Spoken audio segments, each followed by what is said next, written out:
Boa tarde a todos. Esse é o anexo 9, eu tenho certeza absoluta. Trata-se de algo que faz tempo que a gente não faz, que é um estudo bíblico, né? E o nosso estudo ele é um convite para você, não digo raciocinar, mas pensar, se colocando no lugar, treinando, não tem outro jeito. Para entender a Bíblia, tem que fazer treinamento de tudo aquilo que a gente propõe. Aí você vai entender o que Deus quer de você de fato. Então, hoje, na palavra do dia, são 16 horas e 5 minutos, do dia 1º de março. A palavra do dia aqui, que eu tenho um aplicativozinho, né? Que vocês já conhecem, de Bíblia, digital. E todo dia, né? Ou a cada vez, eu achava que era todo dia, tal, mas não, é a cada vez. Acho que é uma programaçãozinha dele genial. Cada vez que você reinicia o teu smartphone e tal, ele aparece uma palavra. E eu percebo que às vezes acompanha, sabe, o nosso trabalho. É tão interessante. E às vezes não dá para mim fazer um estudo como esse. Eu tô sem tempo. O que eu faço? Eu fotografo a palavra do dia para depois debulhar. Nesse caso, essa não é uma fotografia, tá? Essa é a palavra do dia mesmo, de agora mesmo que veio, tá? Então, me deparei com a mensagem, mas achei, quando eu cliquei no Quero Continuar Lendo, eu achei muito pertinente a gente fazer um estudo como esse, com o material que a gente tem disponível para poder usufruir, poder produzir, né? Então, no Salmo 109, versículo 9, descreve logo de cara assim, né? Fiquem órfãos os seus filhos e viúva sua mulher. Eu me interessei, cliquei, e aí me deparei com essa maravilha aqui de oração. Eu vou pro início. Então, Salmo 109.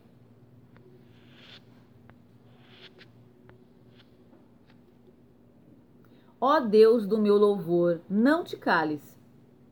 Eu gostaria de, durante esse anexo, convidar vocês agora a entrar nesse clima. Você agora é o salmista. Como seria esse momento para você? Sabendo que Deus realmente tem um contato com você. Ou querendo muito um contato com Deus. Ou seja, se entregando. Você vai usar esse salmo como um clamor. Como uma forma de você reivindicar o que é teu. Pedir justiça.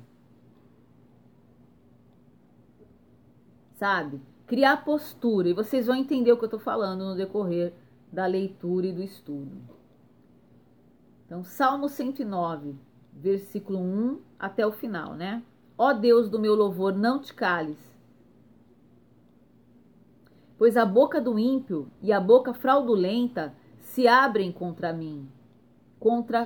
Falam contra mim com uma língua mentirosa.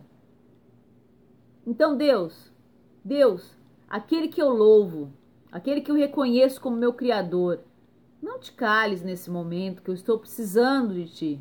Não te cales, não permita que a injustiça assole e o inimigo ria da tua benevolência como se fosse inútil, da tua misericórdia como se não existisse. Então, meu Deus, não te cales diante de mim, porque eles me cercam com palavras de ódio e pelejam contra mim sem causa. Sem causa, Senhor. Ou existe causa, Deus? Se existe, mostre. Desmascare. Revele. Em paga do meu amor são meus adversários. Mas eu me dedico à oração.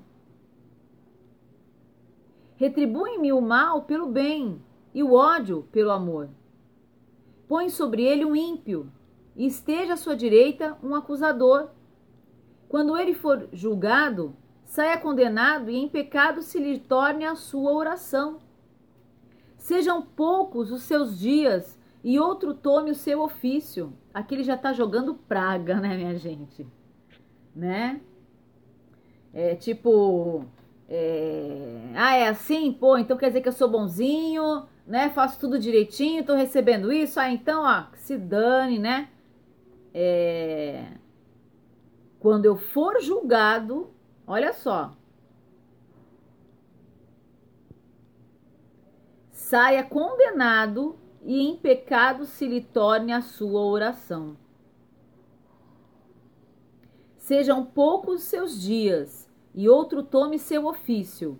Fiquem órfãos seus filhos e viúva a sua mulher.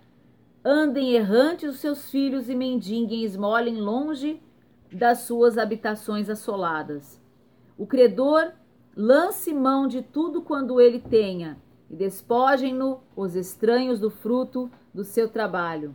Não haja ninguém que se compadeça dele, nem haja quem tenha pena dos seus órfãos. Seja extirpada a sua posteridade, o seu nome seja apagado na geração seguinte. Esteja na memória do Senhor a iniquidade de seus pais, e não se apague o pecado de sua mãe. Antes estejam sempre perante o Senhor, para que ele faça desaparecer da terra a memória deles. Portanto, não se lembrou de usar de benignidade, antes perseguiu o varão aflito e necessitado, como também o quebrantado de coração para matar. Visto que amou a maldição, que ela lhe sobrevenha. Como não desejou a bênção, que ela se afaste dele. Assim como se vestiu de maldição como num vestido, assim penetre ela nas suas entranhas como água, e em seus ossos como azeite. Seja para ele como vestido, com o que ele se cobre, e como cinto, com o que sempre anda cingido. Seja este da parte do Senhor o galardão dos meus adversários e dos que falam mal contra mim. Mas tu, ó Deus, meu Senhor, age em meu favor por amor do teu nome, pois é boa a tua benignidade. Livra-me. Gente, eu vou dar uma pausa aqui nesse versículo 21. Eu quero conversar aqui com vocês, tá? Eu gostaria da participação de todos vocês, tá? Então eu vou iniciar e depois espero que vocês atuem aí com perguntas, tá?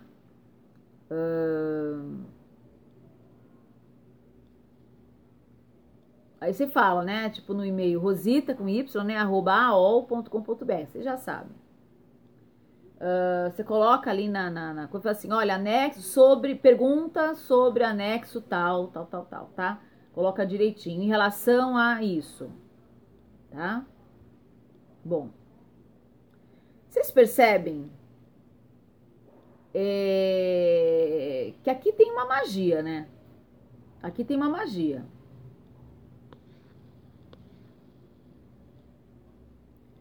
Quando ele pensa assim, caramba, Deus não tá fazendo nada por mim, tá permitindo,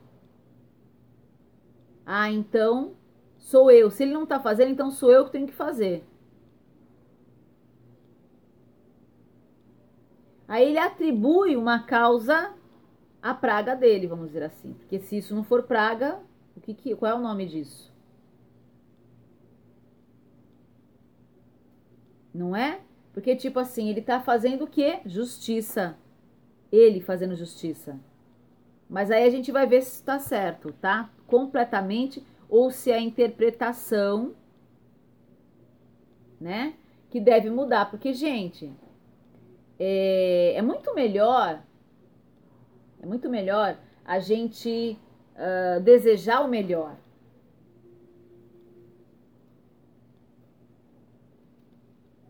Aqui, ele não tá falando fulano de tal, aconteça isso, não. Ele tava falando a todos aqueles.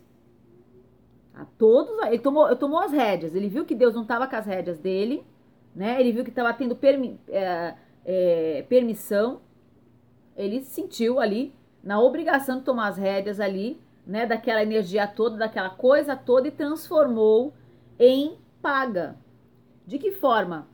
Ele fez praticamente, entre aspas, o certo. Ele não direcionou a ninguém. Ele só descreveu para onde ia essa energia. Então, ou seja, um retorno. As pessoas estão me dando mal, ou seja, as pessoas estão, né? Então, que aconteça isso. Eu jamais faria uma coisa dessa, tá? Com tantos detalhes, com tanta riqueza de detalhes, mas tudo bem. Agora, 22. Pois sou pobre e necessitado, e dentro de mim está ferido o meu coração. Deu para notar, né? Eis que me vou como a sombra que declina. Sou arrebatado como gafanhoto. Os meus joelhos estão enfraquecidos pelo jejum, e minha carne perde a sua gordura. Tá emagrecendo, né? E o jejum tá deixando ele louco, né, minha gente? Porque, né?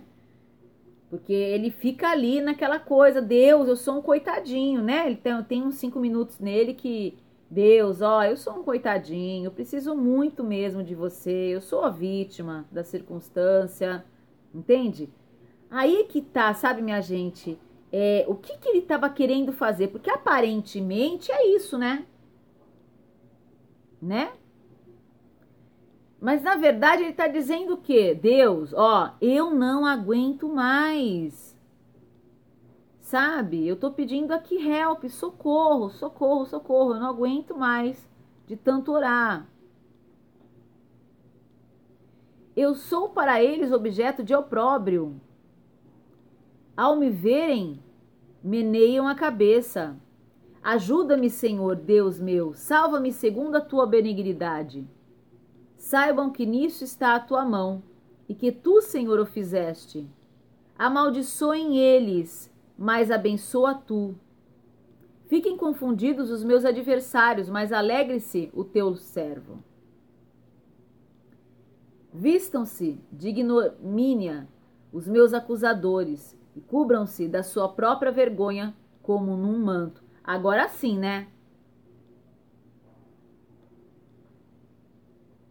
Você percebe, minha gente? Vocês estão percebendo o que é os Salmos? O que é o Salmo 109? Um desabafo de um cara, mesmo se perdendo nas palavras, e depois ele se consertando, veja. Ele, né, depois que ele estourou a boca do balão, aí ele começou a, ai Deus, pô, como se ele tivesse, pô Deus, ó, não aguento mais. Explodiu, desabafou. Aí depois ele voltou a ele, ai Deus, tô sentindo fraco. Estou fraco, não aguento mais. Aí ele teve aquele momento dele, né, de desprendimento, de vaidade, de orgulho, né? E aí ele falou certo, amaldiçoem eles, mas abençoa tu. Fiquem confundidos os meus adversários, mas alegre-se o teu servo. Vistam-se de ignomínia os meus acusadores e cubram-se da sua própria vergonha como num manto. Aqui, na verdade, ele estava só dizendo, olha, que seja devolvido tudo que estão me fazendo. Que é o certo, gente. É o certo. O certo ainda, mais certo ainda, é, ó, Deus, tá tudo entregue para ti. Tu é que vai fazer. Tu é que vai fazer. A vingança é tua. É o que eu faço. Não abro mão disso. Eu jamais... Ai, que vai acontecer isso, aquilo. Pelo amor de Deus, minha gente. Pelo amor de Deus. Porque isso é emissão de energia ruim, pelo amor de Deus. Direcionado ainda, magia negra. Magia negra. Bom... Polêmico, né? Polêmico. Lembrando que estamos lendo o quê? Opa, Bíblia, né? Então, ai caramba, como assim, né? Bom, versículo 30. Muitas graças darei ao Senhor com a minha boca, pois ele se coloca à direita do poder para o salvar dos que o condenam. Pois ele se coloca à direita do poder para o salvar dos que o condenam.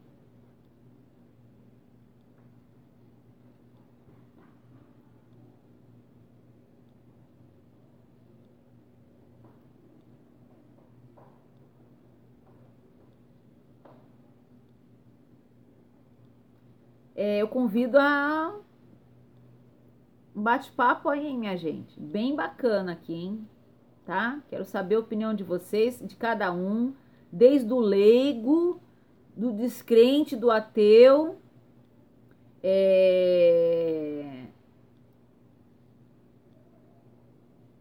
do muito religioso, quero a opinião de todo mundo sobre esse salmo, tá? O que ele é na verdade? A gente vai descobrir mais coisa dentro dele. A gente já sabe que os salmos, né, de certo modo, é aquele condutor de energia. Por que ele fez isso com a energia dele? Porque, tipo, se você for ver por esse ângulo, todas as palavras que ele utilizou e acredito eu, até com expressão corporal, sabe? Tipo, ai, acontece isso, né? Aquela coisa se balançando, né? Tipo, né? Ou seja, estava inteiro naquilo. E eu acho que aqui a função do registro, né, desse salmo seja justamente